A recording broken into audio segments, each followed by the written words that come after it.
Zero to God level अर्थात martial God space अर्थात शून्य से ईश्वर स्तर तक। अध्याय 3361 से 3363।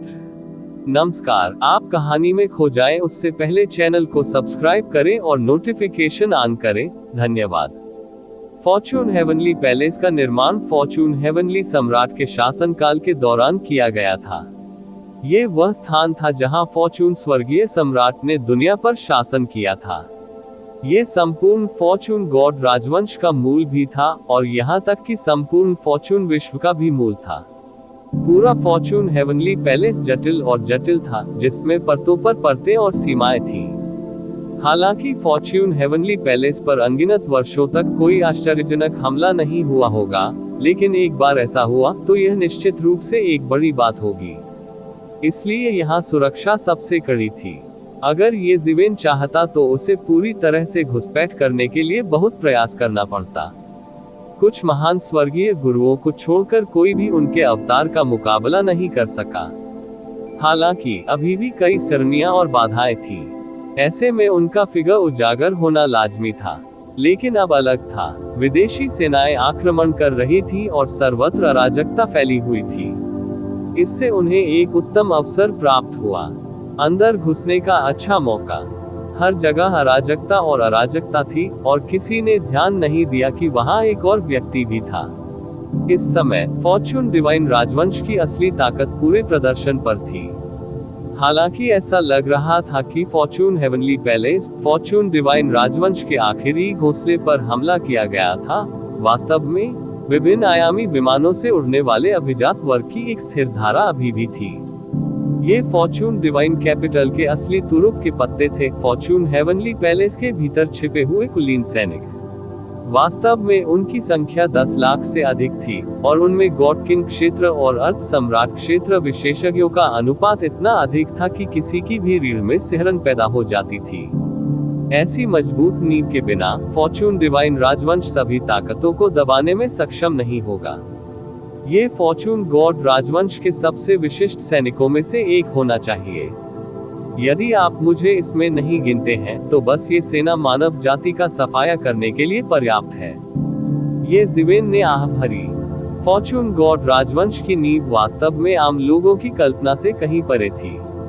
यह कोई आश्चर्य की बात नहीं है कि फॉर्चून गॉड राजवंश माउंट ताई के समान स्थिर रह सका, तब भी जब सुपर संप्रदाय और शीर्ष 10 शक्तिशाली कुलों ने एक क्षेत्र पर कब्जा कर लिया था।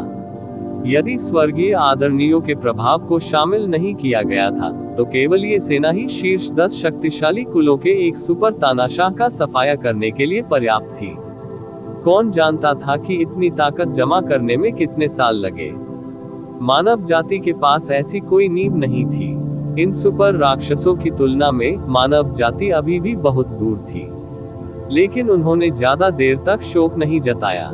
रक्षात्मक सीमाओं और संरचनाओं से बचते हुए वह तुरंत फॉर्चून हेवनली पैलेस की गहराई में प्रवेश कर गया। जैसे ही वह फॉर्चून हेवनली पैलेस में गहराई से गया, उसने छिपे हुए खजाने के साथ कई आयामी विमान देखे, जिन्हें विदेशी जीवन रूपों ने तोड़ दिया था। वे शक्तिशाली विदेशी जीवन रूप उन्हें बेतहाशा लूट रहे थे। ये उपविमान फॉर्चून गॉड कैपिटल का खजाना थे और कोई नहीं जानता था कि वे कितने गहरे थे। अंतरिक्ष की परतों पर परतें थीं, जो अपनी एक दुनिया बना रही थीं। कौन जानता था कि अंदर कितने दुर्लभ खजाने, अमृत आदि छिपे हुए थे। इन चीजों ने फॉर्चून गॉड राजवंश की सच्ची नींव बनाई। फॉर्चून गॉड राजवंश पर अनगिनत वर्षों से हमला नहीं किया गया था। देव राजवंश का भाग्य देव राजधानी, सो देव भगवान राजवंश का खजाना हमेशा भरा हुआ था और अब भगवान राजवंश का डोमेन। वहां लौकी थी जिसमें औषधीय गोलियां थीं, साथ ही कई शक्तिशाली जादुई खजाने भी थे। ऐसी किताबें थीं जो सर्वोच्च मार्शल आर्ट को दर्ज करती थीं। ऐसे ग्रंथ थे जो महान दाव के सिद्धांतों को उकेरते थे और सभी प्रकार की दुर्लभ सामग्रियां थीं। वहां सभी प्रकार के दिव्य अस्त्र शस्त्र भी थे। कई विदेशी प्राणी जिन्होंने ये खजाना प्राप्त किया, उनकी खेती में उछाल आया, विशेषकर वे जिन्होंने अमृत निगल लिया था। उनमें से कुछ की अधिक खाने से मृत्यु हो गई, जबकि अन्य की खेती में उन्नति हुई और वे एक ही पल में महान विशेषज्ञ बन गए। उनकी खेती बढ़ गई और अचानक फॉर्चून गॉड कैपिटल के अभिजात वर्ग को पीछे हटने के लिए मजबूर होना पड़ा। ये जीवेन उनमें कुछ छद्म दांव उपकरणों को मिश्रित होते हुए भी देख सकते थे। इन छद्म दांव उपकरणों को वास्तविक दांव उपकरणों की नकल करने के लिए परिष्कृत किया गया था। अंतर केवल इतना था कि सम्राट ने उन पर अपना महान मार्ग अंकित कर दिया था। शक्ति की दृष्टि से ये छद्म दांव उपकरण भी महान थे। ये कहा जा सकता है कि वे थे अत्यंत दुर्लभ, क्योंकि छद्म दांव उपकरणों को परिष्कृत करने की कठिनाई दांव उपकरणों की तुलना में थोड़ी कम थी। कच्चा माल सम्राट के दांव उपकरणों के समान था। बहुत सारे खजाने हैं। ये वास्तव में फॉर्चून गॉड राजवंश की नींव है। लेकिन यह अफसोस की बात होगी अगर ये चीजें आप जानवरों द्वारा ले ली गई, विशेष रूप से ये अमृत। अगर मेरी मानव जाति उन्हें प्राप्त करती है तो उनकी ताकत पूरी दौड़ एक स्तर ऊपर चली जाएगी और हम कम से कम समय में शीर्ष 10 कुलों में शामिल हो सकेंगे। ये जीवेन स्पष्ट रूप से देख सकते थे कि इनमें से कई अमृत थे जो खेती को बढ़ा सकते थे। यह अफसोस की बात होगी अगर उन्हें उन विदेशी प्राणियों द्वारा ले जाया गया। उसने तुरंत गुप्त रूप से कार्य करने का निर्णय लिया। जैसा कि कहा जाता है, रात में घास के बिना घोड़ा मोटा नहीं होगा और धन के बिना आदमी अमीर नहीं बनेगा। उनके पास स्वयं इन चीजों का बहुत कम उपयोग था, लेकिन मानव जाति उनका उपयोग कर सकती थी। उसने तुरंत एक बड़ा हाथ बनाया और इन सभी जादुई खजाने, अमृत, स्वर्गीय खजाने और दिव्य हथियारों को नष्ट कर दिया। वे विदेशी प्राणी अभी राजकोष में घुसे थे और बेतहाशा लूट करना चाहते थे। लेकिन इससे पहले कि वे ज्यादा लूटपाट कर पाते, उन्हें किसी और ने रोक लिया। वे तुरंत क्रोधित हो गए और दहाड़ने लगे। फिर उन्होंने अपने विशाल शरीर को मोड़ दिया और ये जीवेन पर हमला कर दिया। हालांकि ये लोग ये जीवेन के लिए कोई खतरा कैसे पैदा कर सकते हैं।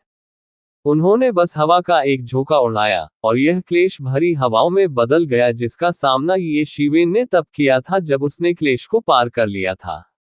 और ये विदेशी जीव पल भर में राख में तब्दील हो गए। उनमें से सैकड़ों और हजारों शून्य में बदल गए। ये चीजें समुद्र की तरह ढेर हो गईं और ये सभी उस आंतरिक दुनिया में समाहित हो गईं जिसे ये जीवेन ने बनाया था। इस समय भले ही उसकी आंतरिक दुनिया सिर्फ एक अवतार थी, वह सितारों के समुद्र की तरह असीमित थी। हालांकि वहां कई अमृत और जादुई खजाने थे, लेकिन यह उसे भरने के लिए पर्याप्त नहीं था। ये विदेशी जीव पल भर में ही खत्म हो गए। फिर ये जीवेन ने विदेशी प्राणियों का पीछा किया। हर बार जब वे खजाने में सेंध लगाते थे और खजाने की रक्षा करने वाले फॉर्चून गॉड राजवंश के कुलीनों का कत्लेआम करते थे, तो ये जीवेन कार्रवाई करते थे और खजाने के सभी खजाने को नष्ट कर देते थे। सभी मूल्यवान जादुई खजाने, अमृत, ताओवादी धर्मग्रंथ, मार्शल आर्ट मैनुअल, सब कुछ छीन लिया गया।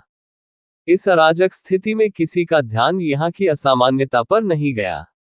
स्वर्ग के रहस्य अस्त व्यस्त थे और सभी ने सोचा कि ये चीजें विदेशी प्राणी ले गए हैं। राजकोष में जितनी गहराई होगी, राजकोष में मौजूद चीजें उतनी ही अधिक कीमती होंगी। बाहर तो साधारण दिव्य उपकरण ही थे, अंदर उच्चकोटि के दिव्य उपकरण थे। छद्म दाव उपकरणों की आवृत्ति भी बढ़ रही थी और यहाँ तक कि बहुत सारे दाव उपकरण भी थे। इन्हें फॉर्चून गॉड राजवंश के स्थानीय स्वामी या विदेशी प्राणियों द्वारा पीछे छोड़ दिया गया था। वे फॉर्चून गॉड राजवंश की नींव बन गए थे और अब ये चीजें ये जीवेन की बन गई थी। ठीक इसी तरह वे परत दर परत बहते गए। विदेशी सेना भी पूरी तरह से बाहर निकल गई, इसलिए उनकी मार की गति बहुत तेज थी। उन्होंने फॉर्चून डिवाइन कैपिटल के बहुत सारे खजाने को तोड़ दिया, लेकिन उनमें से अधिकांश अंत में ये जीवेन के हाथों में गिर गए। जहां तक विदेशी सम्राटों का प्रश्न है, वे फॉर्चून डिवाइन कैपिटल के शीर्ष विशेषज्ञों के साथ संघर्ष करने में व्यस्त थे और इन मामलों से परेशान नहीं हो सकते थे। फॉर्चून हेवनली पैलेस के सम्राट मास्टर्स भी बुरी तरह लड़ रहे थे, इसलिए किसी ने इस तरफ ध्यान नहीं दिया। ये जीवेन स्वाभाविक रूप से अपने दिल में बहुत खुश था। निश्चित रूप से उसने जो धन लूटा वह तेजी से लूटा गया था। थोड़े ही समय में उसने जो धन लूटा वह मानव जाति की नींव को कई गुना बढ़ाने के लिए पर्याप्त था। फिर भी फॉर्चून गॉड राजवंश के असीमित खजाने की तुलना में यह अभी भी समुद्र में एक बूंद थी। जब तक वह पूरे फॉर्चून हेवनली पैलेस को नहीं तोड़ सकता, सारी संचित संपत्ति को अपने लिए ले जाना असंभव था। लेकिन अपनी वर्तमान ताकत के साथ अगर उसने वास्तव में ऐसा किया तो परिणाम गंभीर होंगे।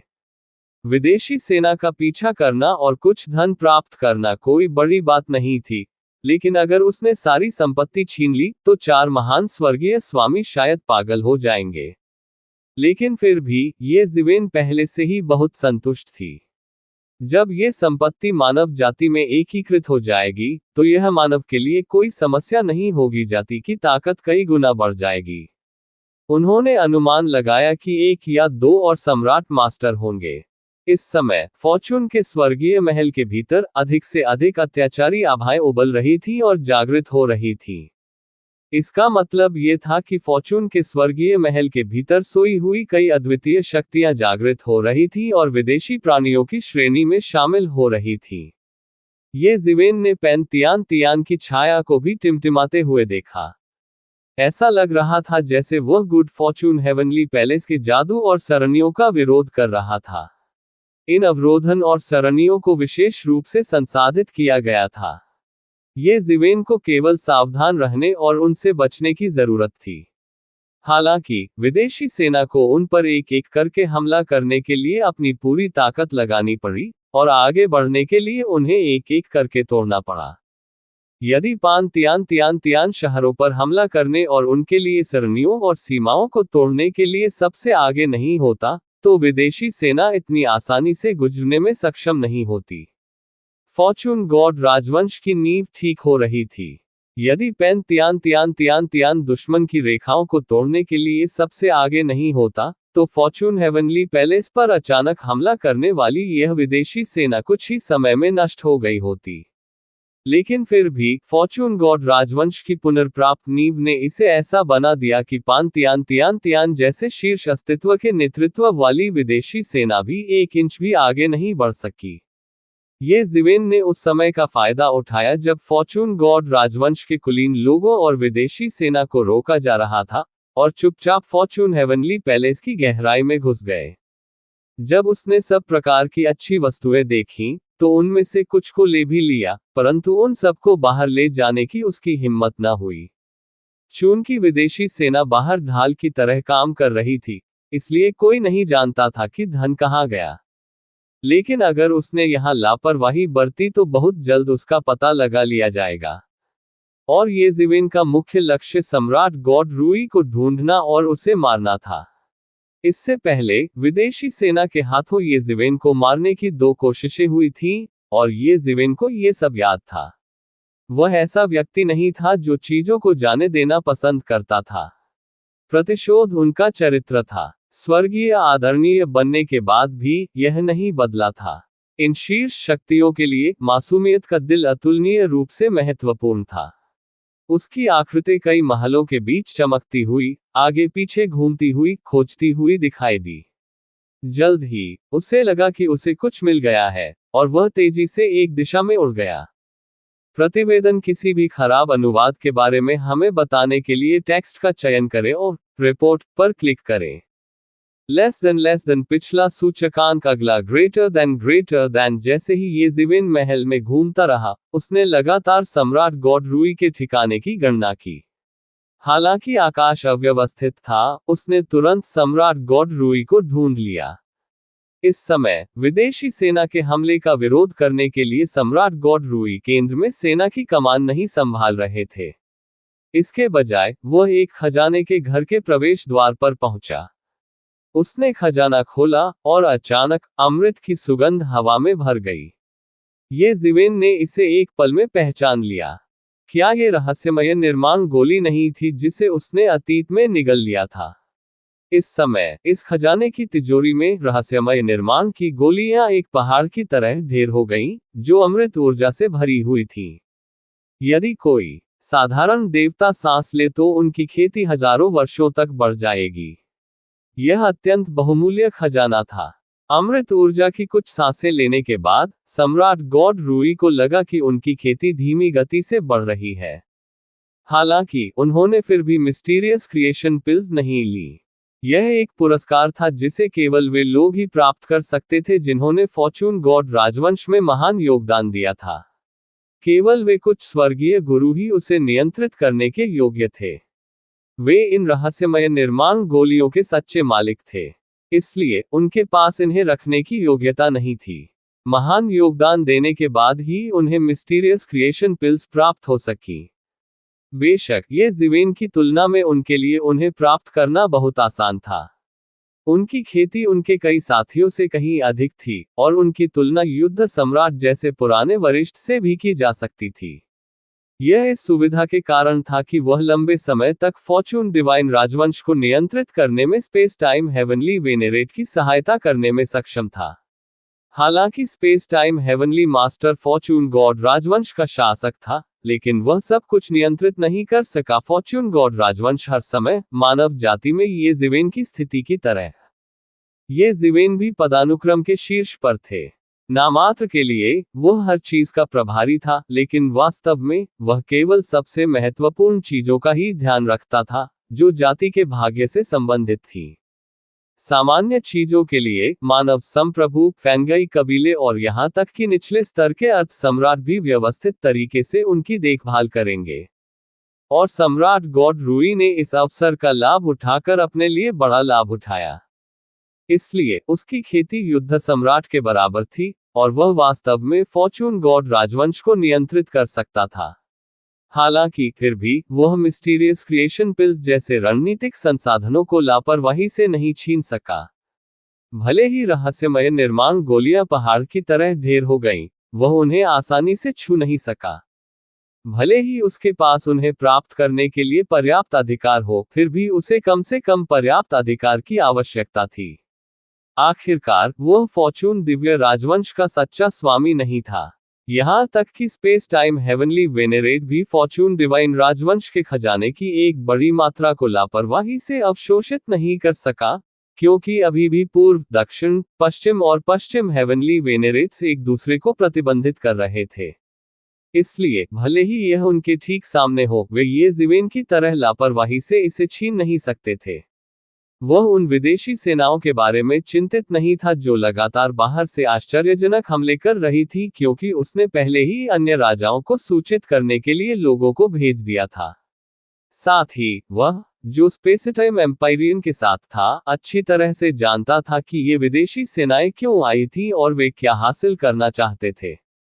स्वाभाविक रूप से उनके लिए सृजन की दिव्य राजधानी को नष्ट करना असंभव था, क्योंकि यदि उनके पास ऐसे मूर्खतापूर्ण विचार होते तो वे फॉर्चून डिवाइन कैपिटल में दफन होने वाले पहले व्यक्ति होते।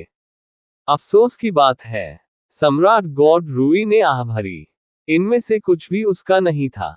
इस स्तर पर पहुंचने के बाद उनकी खेती के लिए आगे बढ़ना वास्तव में बहुत कठिन था। वह पहले से ही सम्राट राजा क्षेत्र की सीमाओं का प्रतिनिधित्व करता था। हर कोई बिजली के राजा की तरह नहीं था जो एक आपदा से बच गया था, और हर कोई ये ज़िवेन की तरह राक्षस नहीं था। वह पहले से ही अपनी सीमा पर था। जब तक उसने स्वर्ग के प्रतिशोध को आकर्षित नहीं किया, उसकी खेती के लिए आगे बढ़ना असंभव होगा।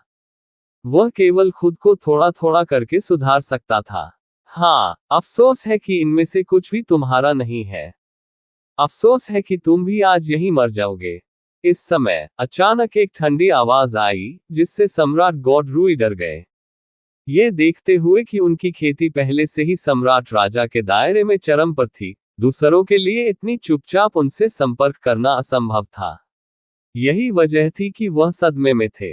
हालांकि वह तुरंत अपने होश में आ गया और उस व्यक्ति की पहचान जान गया जो आया था, क्योंकि वह इस आवाज से अधिक परिचित नहीं हो सकता था। मार्शल सम्राट, ये सही है, यह मैं हूं। ये ज़िवेन की आकृति धीरे धीरे उसके सामने आ गई। वास्तव में आप अभी मरे नहीं हैं। सम्राट गॉड रूई ने ये ज़िवेन को कुछ आश्चर्य से देखा। चूंकि यहाँ स्वर्ग का रहस्य पूरी तरह से अस्त व्यस्त था, वह गणना नहीं कर सका कि ये ज़िवेन मर गया था या जीवित था। हालांकि उनकी राय में रक्तलाल ड्रमस्टिक द्वारा हमला किए जाने और पेंतियान आदरणीय को उकसाने के बाद येज़िविन निश्चित रूप से मर गया था। वह अब भी गुप्त रूप से प्रसन्न था कि उसने इतनी चतुराई से इतने शक्तिशाली प्रतिद्वंद्वी को समाप्त कर दिया।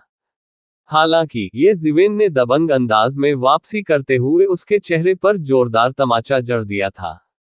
उसके सभी पिछले विचार अब उसकी अपनी इच्छाधारी सोच के अलावा और कुछ नहीं लग रहे थे। हाँ, मैं अभी मरा नहीं हूं। क्या आप निराश हैं? आपने मुझसे निपटने के लिए बहुत सारे तरीकों की व्यवस्था की, लेकिन मैं अभी भी जीवित हूं। येज़िविन के चेहरे पर एक फीकी मुस्कान थी। यह अफसोस की बात है कि आपके पास इतने सारे तरीके थे। अगर कोई और होता तो वे निश्चित रूप से मर जाते। मार्शल सम्राट, विदेशी जीव अब आक्रमण कर रहे हैं। विरोध करने के बजाय आप यहाँ क्या करने की कोशिश कर रहे हैं? क्या आप यहाँ रहस्यमय निर्माण गोली का लालच कर रहे हैं? यह अवज्ञा का अपराध है। सम्राट भगवान रूई ने जल्दी से धमकी दी। अवज्ञा का अपराध? येज़िविन ने उपहास किया, क्या तुम्हें अब भी लगता है कि मुझे अब परवाह है?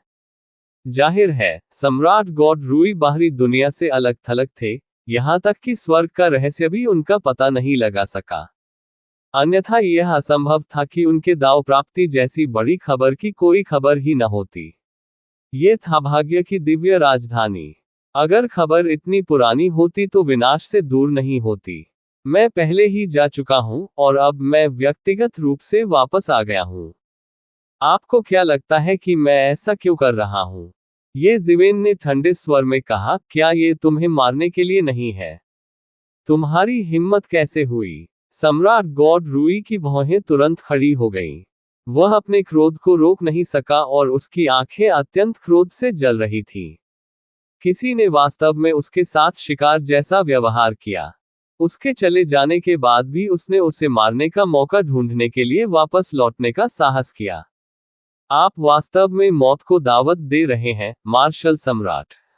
आपने जो कहा, उसके कारण न केवल आप मरेंगे, बल्कि मानव जाति भी मर जाएगी। आप क्या सोचते हैं कि आप कौन हैं? भले ही आप मुझसे अधिक मजबूत हो, ये है मेरा घरेलू मैदान। क्या आपको लगता है कि आप जीवित रह सकते हैं? उन्होंने येज़िविन को बिल्कुल भी गंभीरता से नहीं लिया। यह उनका घरेलू मैदान था और इसका पूरा फायदा उन्हें मिला।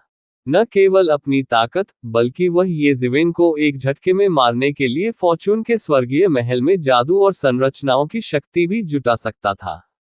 उल्लेख करने की आवश्यकता नहीं है, यहाँ कई संभ्रांत लोग थे जिन्हें येज़िविन को मारने के लिए किसी भी समय संगठित किया जा सकता था।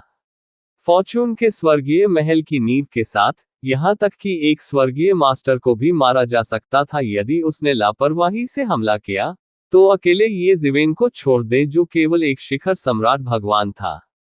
उनकी राय में, येज़िविन वास्तव में मौत को दावत दे रहा था। अगर वह पहले येज़िविन को मारने का बहाना ढूंढना चाहता था, तो अब उसकी कोई जरूरत नहीं थी। एक तैयार कारण पहले ही उसके दरवाजे पर पहुंचा दिया गया था। येज़िविन का खजाने की तिजोरी पर हमला करना उसे मारने के लिए पर्याप्त था। समय आने पर वह उसके लिए कोई अपराध ढूंढ सकता था। यहाँ तक कि जिद्दी बुरे युद्ध सम्राट को भी उससे सवाल करने का कोई कारण नहीं मिल पाएगा। वास्तव में एक मरे हुए आदमी के लिए कौन इधर उधर भागेगा? इसके अलावा, उन्हें स्पेस टाइम हेवनली मास्टर जैसे सुपर विशेषज्ञ का समर्थन प्राप्त था। कोई उसका कुछ नहीं बिगाड़ सका। हालांकि, उन्हें जल्द ही एहसास हुआ कि कुछ गड़बड़ है। क्योंकि कुलीन वर्ग को संगठित करने का उनका आदेश समुद्र में फेंके गए पत्थर के समान था। किसी की ओर से कोई प्रतिक्रिया ही नहीं आई। वह मंत्रों और संरचनाओं को जुटाना चाहता था, लेकिन कोई प्रतिक्रिया नहीं हुई। इस असामान्य स्थिति ने तुरंत उसकी रीढ़ में ठंडक पैदा कर दी और वह सतर्क हो गया। इस समय, येज़िविन ने मुस्कुराते हुए कहा, क्या आपको एहसास हुआ कि आप मदद के लिए कॉल नहीं कर सकते? या आपने खुद को बाहरी दुनिया से अलग कर लिया है? क्या तुमने कुछ किया? सम्राट गॉड रूई यह पुष्टि करने के बाद शांत हो गए कि यह येज़िविन का काम था। लोग अज्ञात से सबसे अधिक डरते थे। एक बार जब उन्हें पता चल गया, तो अब सब कुछ इतना डरावना नहीं रहा। ये सही है, यह मैं हूं। आपको क्या लगता है कि मैंने आपको अभी इतना कुछ क्यों बताया? यह आपको बाहरी दुनिया से अलग करने के लिए है। हालांकि आप अभी भी यहाँ खड़े हैं, लेकिन वास्तव में आप पहले से ही एक अलग विमान में हैं। ये जिवेन ने उदासीनता से कहा। सम्राट गॉड रूई से इतना कुछ कहने का मूल कारण सम्राट गॉड रूई को बाहरी दुनिया से अलग करने के लिए एक जादू स्थापित करना था। ये समय खरीदना था। असंभव, मैं एक शिखर सम्राट हूँ भगवान। मैं विमान में कोई बदलाव कैसे नहीं देख सकता? सम्राट गॉड रूई ने तुरंत इनकार कर दिया क्योंकि उन्हें विश्वास नहीं था कि कोई उनकी जानकारी के बिना अपना स्थान बदल सकता है। भले ही उसने पहले चरण के सम्राट लॉर्ड से निपटने के लिए इस पद्धति का उपयोग किया हो, जिसने अभी अभी सम्राट लॉर्ड क्षेत्र में प्रवेश किया था, ये संभावना नहीं थी कि वह सफल होगा। दोनों पक्षों के बीच कितनी भी बड़ी दूरी क्यों न हो, इतना बड़ा आंदोलन और आंदोलन चुपचाप नहीं किया जा सकता। यह असंभव क्यों है? मैं पहले ही स्वर्गीय मास्टर क्षेत्र में प्रवेश कर चुका हूं। ये जिवेन ने ठंडी मुस्कान के साथ कहा। अब जब भाग्य की दिव्य राजधानी अस्त व्यस्त हो गई है और सारी जानकारी विदेशी सेना द्वारा अलग कर दी गई है, तो आप नहीं जानते होंगे कि मैं पहले ही स्वर्गीय क्लेश को पार कर चुका हूं और स्वर्गीय मास्टर दायरे में पहुंच गया हूं। बेशक आप नहीं समझेंगे क्योंकि यह एक स्वर्गीय गुरु की विधि है। मार्शल सम्राट, आप मेरे दिमाग को परेशान करने के लिए शब्दों का उपयोग करने का साहस न करें। यदि आपने स्वर्गीय मास्टर दायरे में प्रवेश किया है, तो आपको इस विधि का उपयोग करने की भी आवश्यकता नहीं होगी। आप मुझे सीधे मार सकते हैं। सम्राट भगवान रूई ने उपहास किया। उनकी राय में उन्हें पहले ही सच्चाई मिल गई थी, और यह सिर्फ ये शिवेन का घमंड था। वह अभी अभी उससे चौंका था और लगभग पीछे मुड़कर भागने की इच्छा कर रहा था।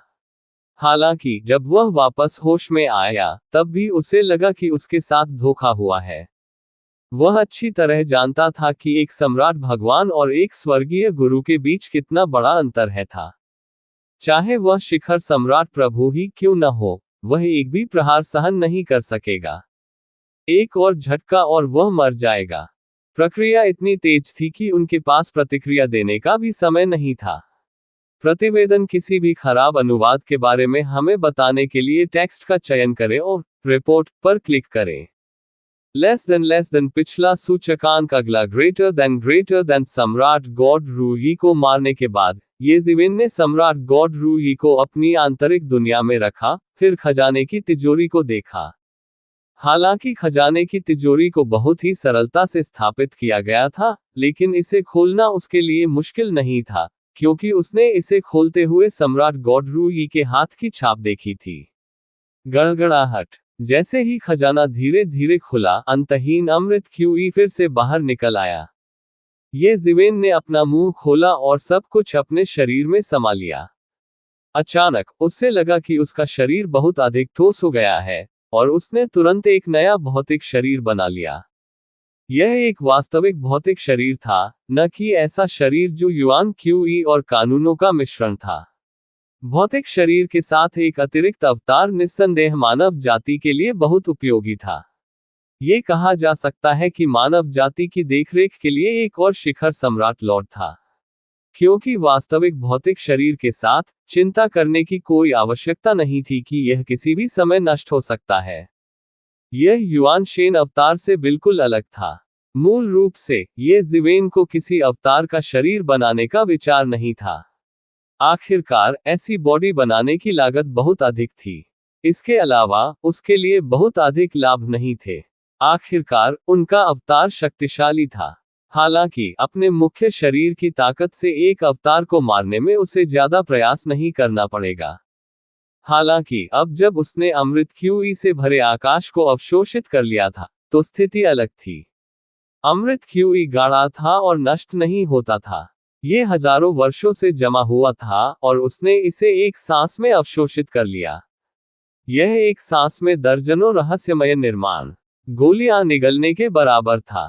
केवल तभी उसका भौतिक शरीर एक ऋषि बन सकता है और पतली हवा से एक और भौतिक शरीर बना सकता है। हालांकि यदि ऐसा होता तो ये भौतिक शरीर केवल इस स्तर तक ही पहुंच पाता, और इस जीवन काल में इससे आगे नहीं बढ़ पाता। इसे हवा से बनाया गया था, और इतनी ताकत के साथ स्वर्गीय मास्टर कानून के बारे में उसके मुख्य शरीर की समझ पर भरोसा करना संभव था। ये कहा जा सकता है कि उनका जन्म पीक सम्राट लॉर्ड की साधना के साथ हुआ था, लेकिन वह इसी तक सीमित थे और इस जीवन काल में आगे नहीं बढ़ सके। यदि वह EQ पॉइंट को पूरी तरह से साफ करना चाहता है और अपना दूसरा अवतार बनना चाहता है तो उसे बहुत सारी रहस्यमय निर्माण गोलियों की आवश्यकता होगी। हालांकि यदि वह वास्तव में सफल हुआ तो परिणाम अत्यंत संतुष्टिदायक होगा। फिर उनके अवतार में भी खेती करने की क्षमता होगी और भविष्य में उनके लिए दिव्य गुरु क्षेत्र में प्रवेश करना बहुत आसान होगा। चूंकि उसका मुख्य शरीर उसकी रक्षा कर रहा था, बाहरी हस्तक्षेप के बारे में चिंता करने की कोई आवश्यकता नहीं थी। जब तक वह स्वर्ग के प्रतिशोध से बच गया, मानव जाति के पास 2 स्वर्गीय स्वामी उसकी रक्षा करेंगे। मानव जाति की शक्ति तुरंत बहुत बढ़ जाएगी। एक जाति एक व्यक्ति के पंख हो सकती है, लेकिन इसके विपरीत एक व्यक्ति की ताकत भी एक जाति के पंख हो सकती है। ये जीवेन के लिए ये छिपा हुआ तुरुप का पत्ता न केवल मानव जाति की रक्षा कर सकता था जब वह आसपास नहीं था। सबसे महत्वपूर्ण बात यह है कि इससे वह अपने लिए भी कोई रास्ता निकाल सकता है। किसी दुर्घटना की स्थिति में वह इस बाहरी अवतार के साथ नहीं मरेगा। किसी महत्वपूर्ण क्षण में यह उसके लिए बहुत मददगार भी हो सकता है। वह ये पहले से जानता था, लेकिन उसने पहले कभी इसकी कोशिश नहीं की थी, क्योंकि उपभोग किए गए संसाधन बहुत बड़ा चढ़ाकर बताए गए थे। उनके लिए आकस्मिक रूप से ईश्वर क्षेत्र के बाह्य शरीर अवतार का निर्माण करना कठिन नहीं था, लेकिन इसका क्या उपयोग था? लेकिन अब जब उसके पास ये रहस्यमयी निर्माण गोलियां हैं, तो ये बहुत आसान हो जाएगा। ये बहुत बड़ा सौभाग्य था। हालांकि भले ही उसके सामने बहुत बड़ी संपत्ति हो, फिर भी वह ये सब नहीं ले सका। अन्यथा उग्र स्वर्गीय स्वामी निश्चित रूप से इसकी गणना करने के लिए एकजुट होंगे। उस समय शायद वह अपनी कुशलता से इस रहस्य को छिपा न सके। यदि वह थोड़ा कम लेता तो स्वर्गीय मास्टर्स को ध्यान नहीं आता। ये जीवेन ने राजकोष से हजारों जुबान क्रिएशन पिल्स लूट ली थीं। मानो धन का पहाड़ उसने लूट लिया हो। फिर भी उसने कुल संपत्ति का केवल 10वें हिस्से से भी कम लिया था। उसने अधिक नहीं लिया, अन्यथा स्वर्गीय स्वामी निश्चित रूप से चिंतित हो जाएंगे। ये केवल अराजकता के दौरान ही किया जा सकता था। सामान्य परिस्थितियों में निश्चित रूप से उन्हें यह अवसर नहीं मिलता। अब उसने हेवनली मास्टर्स के खिलाफ लड़ने के बारे में नहीं सोचा। सबसे पहले यह आवश्यक नहीं था। दूसरा, वह कितना भी ताकतवर क्यों न हो, उन लोगों की घेराबंदी का सामना नहीं कर सका। वह आहें भरने के अलावा कुछ नहीं कर सका।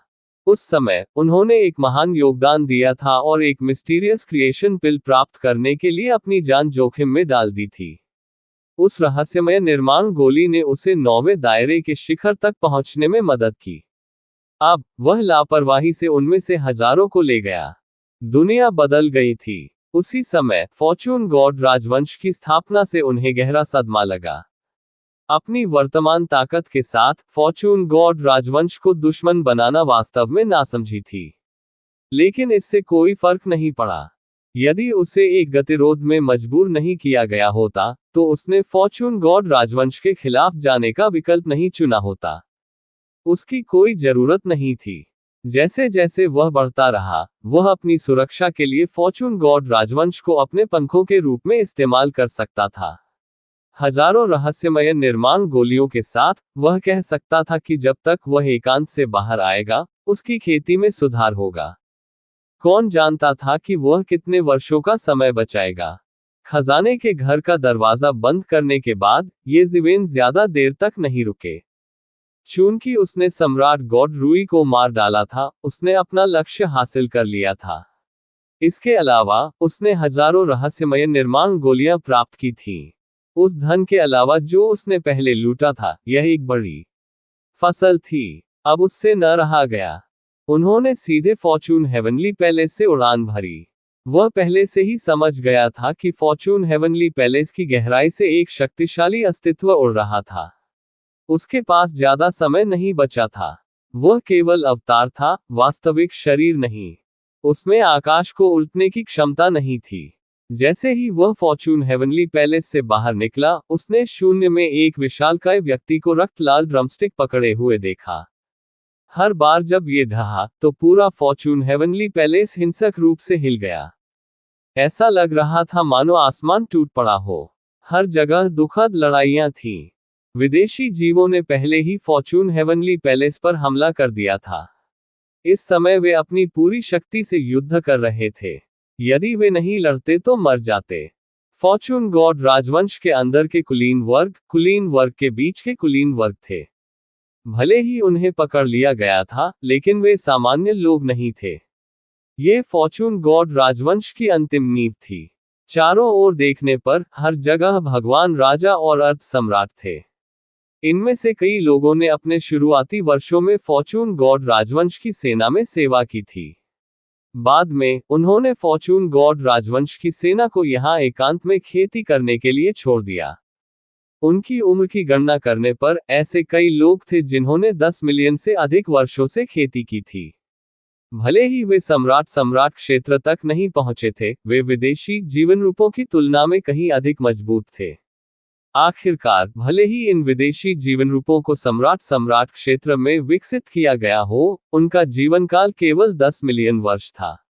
उनकी तुलना इन पुराने राक्षसों से कैसे की जा सकती है? ये लोग राक्षस थे जो लाशों के पहाड़ और खून के समुद्र से निकले थे। कई वर्षों के युद्ध के बाद, उनकी युद्ध शक्ति आम लोगों की कल्पना से परे थी। यदि आदरणीय पेन तियान ने इन शीर्ष पुराने राक्षसों को मारने का बीड़ा नहीं उठाया होता, तो विदेशी जीवन रूपों को नष्ट होने में ज्यादा समय नहीं लगता। ये कहना थोड़ा अतिशयोक्तिपूर्ण था कि यहाँ कोई भी यादृच्छिक व्यक्ति संप्रदाय का गुरु होगा। लेकिन ये सच था कि यहाँ कोई भी यादृच्छिक व्यक्ति किसी महान संप्रदाय का बुजुर्ग होगा। इतने वर्षों के युद्ध के बाद उन्होंने इस महान युद्ध की व्यवस्था की थी। उन्होंने सम्राटों को चुनौती देने के लिए हेवनली फॉर्चून पैलेस के भौगोलिक लाभ पर भरोसा किया था। कुछ समय के लिए पूरा दृश्य गतिरोध में था। यहां तक कि आदरणीय पान तियान भी अभिमानपूर्ण कार्य नहीं कर सके। कई सम्राट पहले ही अपनी बंद दरवाजे की खेती से जाग चुके थे और उन्होंने आदरणीय पेन तियान का विरोध करने के लिए स्वचालित रूप से एक बड़ा गठन किया था। यहां तक कि आदरणीय पान तियान भी अकेले फॉर्चून हेवनली पैलेस की रक्षा प्रणाली को नहीं तोड़ सके। वह न तो आगे बढ़ सका और न ही पीछे हट सका। अचानक, इस क्षण, एक भयानक कृपाण प्रकाश शून्य की गहराई से फूट पड़ा, तुरंत हजारों किरणों में विभाजित हो गया, सीधे पूरे स्थान को बंद कर दिया।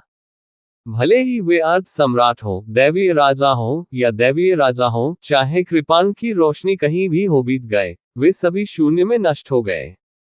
एक ही कृपाण प्रहार से हजारों विदेशी जीव मारे गए। हालांकि वे केवल शॉकवेव्स से प्रभावित थे। कृपाण प्रकाश का असली लक्ष्य कोई और नहीं बल्कि पेन तियान संप्रभु था। अनगिनत कृपाण रोशनी ने उसके पीछे हटने के रास्ते को बंद कर दिया और उसके माथे पर एक और कृपाण प्रहार किया, जिसका उद्देश्य उसे आधे में विभाजित करना था। कोयलिंग स्काई सॉवरेन, तुम्हारी हिम्मत कैसे हुई? क्या तुम सच में सोचते हो कि हमारे फॉर्चून गॉड राजवंश में कोई भी नहीं है जो तुम्हें रोक सके? एक तेज आवाज के साथ एक ब्लेड की रोशनी बुझ गई। तुरंत पेन तियानजुन के चारों ओर एक विशाल महल दिखाई दिया, जो उसे अपने भीतर सुरक्षित कर रहा था। यह एक अत्यंत शक्तिशाली सुरक्षा थी। पेन तियान पैलेस एक अमर खजाना था जिसका उपयोग उसने दाव प्राप्त करने के लिए किया था। स्वाभाविक रूप से, वह इसे अपने साथ लाएगा। बूम! कृपाण प्रकाश पेन तियान पैलेस में डूब गया, जिससे पेन तियान पैलेस के भीतर के प्रतिबंध लगभग नष्ट हो गए और पेन तियानजुन का आधा हिस्सा मौके पर ही नष्ट हो गया। हालांकि यह कृपाण प्रकाश बेहद शक्तिशाली था, फिर भी ये पेन तियान पैलेस की रक्षा को तोड़ने और पेन तियानजुन को आधा काटने में असमर्थ था। सीनियर साउथ, यदि आप मुझे मारना चाहते हैं, तो स्वयं बाहर आ जाएं। मुझे डर है कि यह कृपाण क्यूई अकेले मेरा कुछ नहीं कर पाएगी। पेन तियानजुन अपने हाथों को अपनी पीठ के पीछे जोड़कर खड़ा था। वह स्वर्ग और पृथ्वी के बीच अकेला खड़ा था, जो दुनिया के ध्यान का केंद्र था। तुम्हारी हिम्मत कैसे हुई? इस समय फॉर्च्यून हेवनली पैलेस की गहराई से एक आकृति धीरे धीरे उभरी। वह गहरे नीले रंग का वस्त्र पहने एक व्यक्ति था। इस आदमी का सिर धधकती लौ की तरह उग्र लाल बालों से भरा हुआ था। उसका पूरा व्यक्तित्व तेज दिख रहा था, मानो वह दुनिया को देख रहा हो। सभी की निगाहें उन्हीं पर टिकी थीं। ये सर्वोच्च शासक था जिसने अनगिनत वर्षों तक विशाल दक्षिणी क्षेत्र पर शासन किया था, जो फॉर्च्यून गॉड राजवंश सीनियर साउथ के सबसे ऊंचे लोगों में से एक था। कितनी भयानक शक्ति है! सभी ने इस शक्ति के कुचलने वाले दबाव को महसूस किया। सम्राट क्षेत्र के नीचे के लगभग सभी लोगों को घुटने टेकने की इच्छा महसूस हुई। सम्राट क्षेत्र के सम्राट भी बेहद असहज महसूस करते हुए कांप रहे थे। सौभाग्य से उसने शीघ्र ही अपनी आभा वापस ले ली। तब जाकर सभी को राहत महसूस हुई। यदि आप में हिम्मत नहीं है, तो आप अपने वर्तमान दायरे तक कैसे पहुंच सकते हैं? पेन तियान तियानजुन ने व्यंग्य किया। क्या बाकी लोग अभी भी बाहर आने को तैयार नहीं हैं? क्या तुम्हें लगता है कि अगर तुम बाहर आओगे तो तुम जा सकते हो? सीनियर साउथ ने ठंडे स्वर में कहा। क्या आपको लगता है कि आप अभी भी अपने चरम पर हैं? अगर वे सच में बाहर आ गए, तो आप आज ही मर जाएंगे। क्या तुम मुझे मारने की हिम्मत करते हो? पेन तियान तियानजुन के चेहरे पर एक ठंडी मुस्कान दिखाई दी। प्रतिवेदन किसी भी खराब अनुवाद के बारे में हमें बताने के लिए टेक्स्ट का चयन करें और रिपोर्ट पर क्लिक करें। लेस देन पिछला सूचकांक, अगला ग्रेटर देन। इसी प्रकार के अपडेट्स लेते रहने के लिए हमारे चैनल ऑडियो बुक्स 108 को सब्सक्राइब करें और नोटिफिकेशन ऑन करें। धन्यवाद।